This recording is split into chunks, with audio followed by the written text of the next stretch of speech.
But నాకు ఇది first చెప్పండి, ఎందుకంటే మీరు మాధవరం కృష్ణారావు పేరు తీసుకొచ్చారు కాబట్టి ఆయనకి మీకు ఉన్నటువంటి వైరం ఏంటి? కేవలం పొలిటికల్గానేనా, లేదు అంటే ఇంకేమైనా ఉన్నాయి దీని వెనకాల? ఎందుకంటే ఆయన రియల్ ఎస్టేట్లో ఉన్నాడు, కాస్త కూస్తో మీరు రియల్ ఎస్టేట్లో ఉన్నాయో, ఈ వైరం అక్కడి నుంచి మొదలైందా, లేదంటే కేవలం రాజకీయ నాయకులుగా మాత్రమేనా? ఎందుకంటే మీరు బీఆర్ఎస్, ఆయన బీఆర్ఎస్, ఇద్దరి ప్రయాణం చాలా పెద్ద ఎత్తున జరిగిందంటే కేవలం బీఆర్ఎస్లోనే జరిగింది. ఆ బీఆర్ఎస్ వైరం అంటే మీరు పార్టీ మారారు కాబట్టి ఆ వైరం పెద్దగా అయిందా ఇక్కడ? లేదు అంటే ఇద్దరికి లోపల ఏమైనా చెడిందా, లేదంటే రియల్ ఎస్టేట్లో చెడిందా? ఎక్కడ చెడింది ఇది?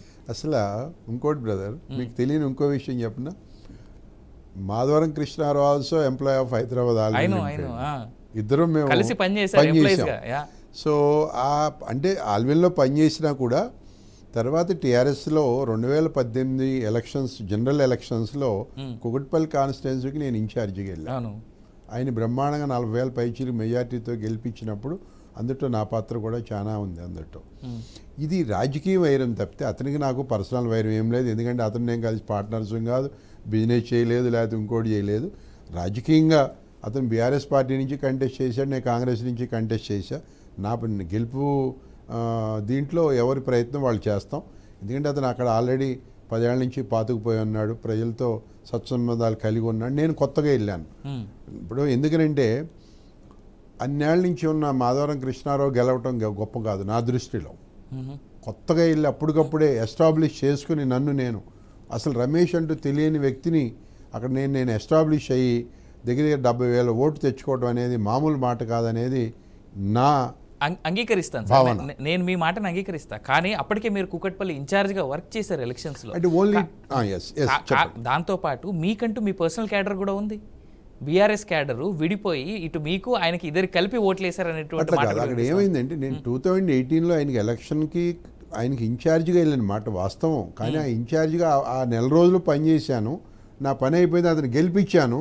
తర్వాత నా పను నాకు వేరే కేసీఆర్ గారు నాకు ఏ అసైన్మెంట్ ఇస్తే కేటీఆర్ గారు నేను సిరిసిలాకి ఇన్ఛార్జిగా వెళ్ళాను, జగిత్యాల జిల్లాకి ఇన్ఛార్జిగా వెళ్ళాను. నేను వాళ్ళు ఎక్కడ పంపిస్తాడు? ఎందుకంటే being a state general secretary నేను నా పార్టీకి సంబంధించిన ఏ కన్సైన్మెంట్ ఇచ్చినా నేను కంప్లీట్ చేసుకు రావాలి. కాబట్టి నేను కుకట్పల్లిలో కూర్చోలా, ఆ నెల రోజులు నా ప్లే అక్కడ చేశాను. ఏం చేయాలో, ఎట్లా చేయాలో, ఏ జిమ్మిక్ చేయాలో బ్రహ్మాండంగా ఆడాము, గేమ్ గెలిపించుకున్నాం. ఆ రోజు సుహాసిని అక్కడ నందమూరి సుహాసిని రాగానే కావాలని కేసీఆర్ గారు నన్ను అక్కడ కుకట్పల్లికి ఇన్ఛార్జిగా పంపించడం జరిగింది. ఎస్, అయినా కూడా మన నమ్మిన సిద్ధాంతం, మన పార్టీ కట్టుబడి మన కృష్ణారావు గారి గెలుపు కోసం రేత్రింబాళ్ళు పనిచేసాం, గెలిపించాం. ఒక గెలుపు మీటింగ్ పెట్టుకున్నాం, అంతే. తర్వాత మళ్ళీ నేను కుకట్పల్లి వెళ్ళాల్సిన పని రాలా. నేను మీరు ఇన్ఛార్జిగా ఉన్నాను అంటున్నారు, ఆ పరిచయాలు ఉండొచ్చు కానీ దట్ ఈస్ డిఫరెంట్. కాంగ్రెస్ పార్టీలోకి వచ్చినాక మళ్ళీ అక్కడంతా కొత్త అయిపోయింది. నాకు క్యాడర్ కొత్త, అసలు పేర్లేరు తెలియవు, నాకు అద్దులు తెలియవు. అద్దులు అంటే అంతమంది కొంత పని చేశారు కాబట్టి ఇన్ని డివిజన్లు ఉన్నాయి, ఇంతమంది కార్పొరేటర్లు ఉన్నారు. ఆ పరిచయం ఉన్నా కాంగ్రెస్ పార్టీ క్యాడర్ గురించి తెలియని పరిస్థితి. నాకు ఒక 2-3 రోజులు అయితే గందరగోళమైన పరిస్థితి, అంత కొత్త. సో ఆ పరిస్థితిలో నెగ్గుకొచ్చాం. అయితే మీకు ఇక్కడ ఇంకోటి ఉంది బ్రదర్, నా అచీవ్మెంట్ ఏంటో చెప్తా. నేను జనరల్ ఎలక్షన్స్లో నాకు 66,000 67,000 ఓటు వచ్చింది. కృష్ణారావుకి, మాధవరం కృష్ణారావుకి దగ్గర 1,30,000 చిలుకు ఓటు వచ్చింది. అయితే 3 నెలలు తిరిగిన వచ్చిన పార్లమెంట్ ఎలక్షన్ వచ్చేటప్పటికి టీఆర్ఎస్ పార్టీ 30,000 ఓటుకు పడిపోయింది. మా కాంగ్రెస్ పార్టీని 66,000 నుంచి 87,000 దగ్గర 90,000కి తీసుకెళ్ళగలిగాను నేను. ఇదంతా మల్కాజ్గిరి కాన్స్టిట్యున్సీలో వస్తుంది. దట్టు మల్కాజ్గిరి కాన్స్టిట్యున్సీలో కదా రిమైనింగ్ 5 కాన్స్టిట్యున్సీలు 6 ఉంటే ఒకటి సికింద్రాబాద్ కంటోన్మెంట్ పోతే దానికి ఎలక్షన్ కూడా వచ్చింది. మిగిలిన 5 కాన్స్టిట్యున్సీల్లో జనరల్ ఎలక్షన్ కంటే తగ్గింది ఓటింగ్ ప్యాటర్ను. మా కుకట్పల్లిలో పెంచాం అంటే కాంగ్రెస్ పార్టీకి. ఇట్స్ ఎ గ్రేట్ అచీవ్మెంట్ కదా. బట్ సేమ్ టైం సార్, అంటే మీరు మల్కాజ్గిరి ప్రస్తావన మీరు తెచ్చారు కాబట్టి మనం మాట్లాడుకోవాలి. అక్కడ చాలా బలమైన ప్రత్యర్థి మీకు ఈటెల రాజేందర్. ఆ తర్వాత పట్నం మహేందర్ రెడ్డి, పట్నం సునీత మహేందర్ రెడ్డికి చాలా విపరీతమైనటువంటి వ్యతిరేకత ఆ ఏరియాలో. దాంట్లో మీరు ఒప్పుకోకపోయినా ఇదైతే వాస్తవం. అంటే ఏదేమైనా బ్రదర్, అధిష్టానం నిర్ణయాన్ని మేము కట్టుబడి పనిచేసాం. నేను ఇదంతా ఎందుకు చెప్పానంటే కృష్ణారావు గొప్ప అనేది ఉంటే మరి ఇదే ఓటింగ్ పార్లమెంట్లో కూడా జరిగి ఉండాలి కదా. ఎందుకు జరగలేదు? మరి అదే కాంగ్రెస్ పార్టీ బండి రమేష్ ఆధ్వర్యంలో ఎలక్షన్ జరిపినప్పుడు అక్కడ మరి 80,000 ఓటు ఎలా పెరిగింది అక్కడ? ఇది క్వశ్చన్. నీ కృష్ణారావు అనే అతనికి హోల్డ్ ఉండుంటే నిజంగా మరి 1,30,000 ఓటున్న వచ్చిన అతను 30,000 ఓటుకి ఎలా పడిపోతుంది? అది ఎంటైర్ మళ్ళీ పార్లమెంట్ మీరు మాట్లాడారు. రైట్, సరే సార్, దీని పక్కన పెడదాం. దీంతో పాటు మనం ఇప్పుడు అర్జెంటుగా మాట్లాడుకోవాల్సినటువంటి అంశాలు కొన్ని ఉన్నాయి. కాంగ్రెస్ పార్టీ పాలన, తర్వాత మీ ప్రస్థానం మళ్ళీ మధ్యలో అక్కడక్కడ యాడ్ చేస్తాను, దాంట్లో మీరే ఆలోచించాల్సిన సంబంధం ఏం లేదు. కాంగ్రెస్ పార్టీ పాలనతో తర్వాత బీఆర్ఎస్ పార్టీ పాలన రెండు మీరు చూసారు. ఈ 10 నెలలుగా ఇది చూస్తున్నారు, 10 ఏళ్ళుగా అది చూసారు. ఆ 10 ఏళ్ల పాటు మీరు ఉన్నారు దాంట్లో. ఏ పాలన బాగుందని మీరు అనుకుంటున్నారు? మీరు మీ మాట చెప్పండి, మా మాట డెఫినెట్గా. ఎందుకంటున్నానంటే కాంగ్రెస్ పార్టీ రేవంత్ రెడ్డి గారి ఆధ్వర్యంలో ఒక ప్రజాపాలన సాగుతోంది, అందరికీ అందుబాటులో ఉండి.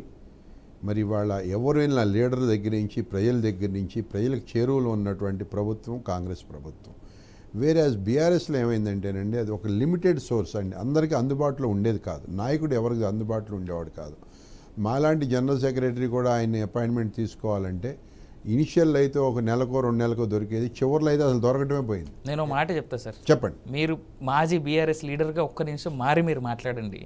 మహమూద్ అలీ లాంటి వాడిని డిప్యూటీ సీఎం, ఆల్సో హోమ్ మంత్రి గేట్ గాడి వెనక పంపించేసి చూసాం మనం. ఆయన కాన్వాయ్ని హోం మంత్రి, ఇన్ఫాక్ట్ మొత్తం అంతా స్టేట్ కంట్రోల్లో ఉండేటువంటి వ్యక్తి, ఆయన గేట్ దగ్గర నుంచి gate home minister next CM, ఆయన గేట్ బయట నుంచి గేట్ బయట. అదే చెప్తున్నా నేను, అంత నియంతృత్వ పోకడలు అక్కడ సాగాయి. అది రాను ఏమైపోయిందంటే కేసీఆర్ గారి అనుకుంటే అది కేటీఆర్ గారి దాకా కూడా పాకిపోయింది. చివరికి ఒక నాయకుడిని కలిసే పరిస్థితి అక్కడ లేదు. ఎందుకంటే అర్థం కాని క్వశ్చన్ మాకే, ఏం చేయాలో అర్థం కాదు, ఎవరికి చెప్పాలో తెలియదు. నేను జనరల్ సెక్రటరీ, మీకు తెలుసు పార్టీలో జనరల్ సెక్రటరీ అంటే నెక్స్ట్ ప్రెసిడెంట్. అటువంటి జనరల్ సెక్రటరీకి ఒక అపాయింట్మెంట్ లేదు. ఇక్కడ ఉన్న బాధలు ఎవరికి చెప్పాలో తెలియదు. కింద ప్రజలు, కింద కార్యకర్తలు, కింద వీళ్ళు వస్తారు లీడర్లు, వాళ్ళ గురించి వాళ్ళ బాధలు చెప్పుకుంటే మేము ఈని అక్కడ వదిలేయటం తప్పితే ఏమీ చేయలేని పరిస్థితి బ్రదర్ చివరిలో. ఇది నిజంగా కేసీఆర్ కేటీఆర్ యొక్క స్వయంకృత అపరాధం తప్పితే వాళ్ళు ఎలక్షన్లో ఓడిపోవటం అనేది చేతులారా చేసుకున్నారు. ఏదైనా బ్రదర్ మనిషికి అహం పనిచేయదు, ఇది వెరీ క్లియర్. సో అది ఉన్నాడు ఎప్పటికీ పైకి రాలేడు. ఇదే వారికి దెబ్బేసిందని నేను మనస్ఫూర్తిగా నమ్ముతున్నా. ఈ డెవలప్మెంట్ యాక్టివిటీస్ అంటారా, కొంతమేర తెలంగాణలో జరిగిన మాట వాస్తవం, కానీ ప్రతి దాని వెనక నేను ఇవాళ ఓపెన్గా చెప్తున్నాను, దగ్గర 8 ఏళ్ళు కేసీఆర్ కేటీఆర్తో నా ప్రస్థానం సాగింది. వాళ్ళు ఏ స్కీమ్ తీసుకున్నా దాని వెనకాల స్వలాభం అనేది తప్పకుండా ఉంటుంది బ్రదర్. సో అంటే బీఆర్ఎస్ పార్టీ పాలనలో తెలంగాణ రాష్ట్రంలో వచ్చిన ప్రతి స్కీమ్ వెనుక ఒక స్కామ్ ఉందంట. డెఫినెట్గా స్కామ్ అనే మాట్లాడుతున్నాను నేను. Yes, I do agree with you. ఓపెన్గా నేను మాట్లాడుతున్న ఇవాళ మీ టీవీ ద్వారా. సిన్స్ అదేది మన వాటర్ స్కీమ్ కాళేశ్వరం కాదండి, దానికంటే ముందు ఇంటింటికి నల్ల మిషన్ భగీరథ కావచ్చు, మిషన్ కాకతీయ కావచ్చు, ఈ take any of the scheme, దాని వెనకాల ఒక నిగూఢమైనటువంటి డెఫినెట్గా స్వలాభం అనేది ఉంది. మరి ఎందుకు సార్ ఎంక్వైరీలు వేస్తే భయపడేటువంటిది దానికోసమేనా కేవలం? ఎస్, మీరు పైపులు కొనే దగ్గర నుంచి, ఓవర్ ట్యాంకులు కట్టే దగ్గర నుంచి, పైపు లేయింగ్ వేసే దగ్గర నుంచి, ఎవ్రీవేర్ దెర్ ఈజ్ సమ్. అట్లాగే మీకు మిషన్ భగీరథ, మిషన్ కాకతీయ చెరువులు,